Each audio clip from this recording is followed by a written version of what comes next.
Magandang araw mga kaibigan. Bigyan natin ng opinion, reaction itong post ng News 5, 38 minutes ago. Title, Tuluyan ng Tanggalin. Naniniwala si Manila 6th District Representative Benny Abante na hindi sapat ang panibagong suspensyon kay 4th District Cavite Representative Kiko Barsaga dahil hindi pa rin daw ito titigil sa pagsasalita. Sabi niya, we allow that freedom of speech. In fact, sinabi ko pa na kapag pinilit natin siya na magkaroon ng medical expert na tumingin sa kanya, that might even violate his rights as a person. Kaya nasa kanya yun he can still speak outside Congress but not inside Congress. Yan ang payag ni Abante. Muling sinuspende si Representative Barsaga sa loob ng 60 na araw kasunod ng rekomendasyon ng House Committee on Ethics and Privileges. Noong Disyembre nang unang sinuspende ang kongresista. Ito yung exact na statement ni Congressman Abante. Sabi niya, ako talaga, ang gusto ko dyan, expulsion na Kasi you can suspend Barsaga, hindi naman titigil magsalita yan granting. Ma-expel na siya. Di magsasalita pa rin. Ay, nako. Okay, tignan natin ang reaksyon ng taong bayan o netizens. Bagong post pa lang ito 36 minutes. Okay, ilan nang nag-react? 2,200 na ang nag-react. 1,400 tumatawa. Sinong tinatawanan? Barsaga o si Abante? Ano sa tingin nyo? To me, Abante ang tinatawanan. And then, 29 ang galit. 440 lang ang nag-like sa pahayag ni Abante. So, ilang percentage? Estimate ko lang ito. Nasa 85% o 80 to 85% tinatawanan o kaya galit kay Abante. So, ibig sabihin, nakakarami sa taong bayan ang may mas gusto kay Barsaga. Basa tayo sa mga comments Okay. Sherwin Go.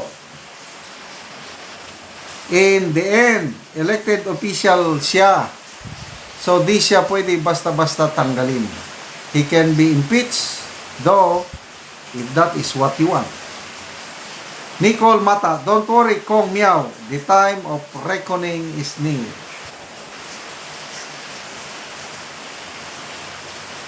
Rachel Garcia, bakit po sir, nasasaktan ba kayo sa mga binibitawan niyang salita? Yun ang problema. May natatamaan. Brady Dispo, medyo may tama ka sir. May tama daw si Abante, sabay tawang emoji. Linsel Roy, Barsaga was voted, the other one by luck. Oo nga naman. Malayo ang lamang ni Barsaga sa kanyang kalaban. Ito kay Abante, talo siya. Kaya lang, dahil maswerte, inapoint siya ng COMELEC, di nakaupo ngayon. Di ba? Ang layo ng kaibahan. One, a loser, and one is a winner. Tapos siya, gusto niyang ipa-expel. Ay, nako. Siyempre, dumanon. It is his right to speak about the rats in Congress. But often his pronouncement is ridiculous. Edmond de la Cruz, siya nanalo. Ikaw, sabay tawa. Benjo Di Matera, COMELEC appointed versus elected. Yan na nga ang gano'n yan ang mga at least siya binato, ikaw feeling nanalo. Nel Palabino, masakit po kasi sampalin ng katotohanan, di po ba? So, yan ang karamihang comments. Negative kay Abante, positive kay Barsaga. But anyway, expulsion lang. Baliwala yan kay Congressman Miao sa tingin ko. Handa nga siyang mamatay. Handa nga siyang mapreso. I don't know anong kinabukasan yung kanyang political career. Kaya lang nasimulan niya na yung laban. Tingin ko hindi na atras yan. Magbabago ba siya? Magtutone down ba siya? Palagay ko hindi. Lalong parang yung manok na pansabong Texas. Isang breed kasi yan Texas. No? Bata kasi ako, sumasama ako sa mga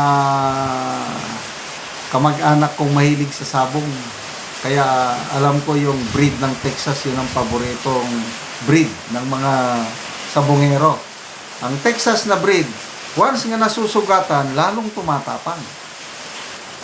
Kaya yan, Barsaga, sige, expel, ngayon, another suspension. February, dapat sana ngayon, pumasok na siya. February, March, hanggang April. So, I don't know what happens after April, after 60 days. Sige, i-expel niyo, tanggalin niyo. No problem. But then, yung rest back, yung court or battle of public opinion, lalong ang nakakarami sa taong bayan, lalong mawawalan ng tiwala o kaya lalong maraming dismaya o magagalit sa Kamara. So, good luck po, Congressman Barsaga. Isa pa, yung Gen Z Congressman na matapang din, si Congressman Eli San Fernando, dineclare na persona non grata sa Lipa City. Bakit? Dahil sa kanyang batikos kay Ralph Recto sa nangyaring yung 60 billion na PhilHealth Fund na anong epekto niyan? No problem. Kasi kung resista man siya ng party list, hindi naman siya tagalipa. To me, ito yung mga modern heroes natin.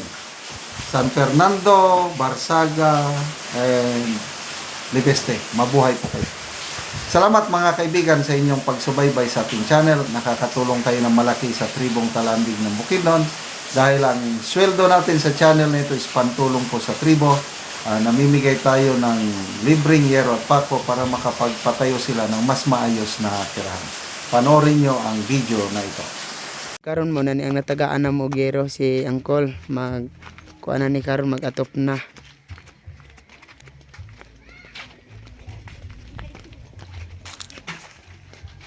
So mo na niya ang iyang gipatindog nga iyang atopan karon.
Karon naman nagyud si Angkol sa pag-atop sa iyang balay sa nahatag sa namo sa iyang yero. So maayo na gyud nga tan-awon. unang-una nagpasalamat ako sa Ginoo ug ikaduha sa nagahatag aning sin nga nagkaatop na gyud ko Oo. sulod sa pipila ka tuigan nga akong giantos ang akong balay nga kaulanan karon di na gyud ko maulanan. Salamat kay Col.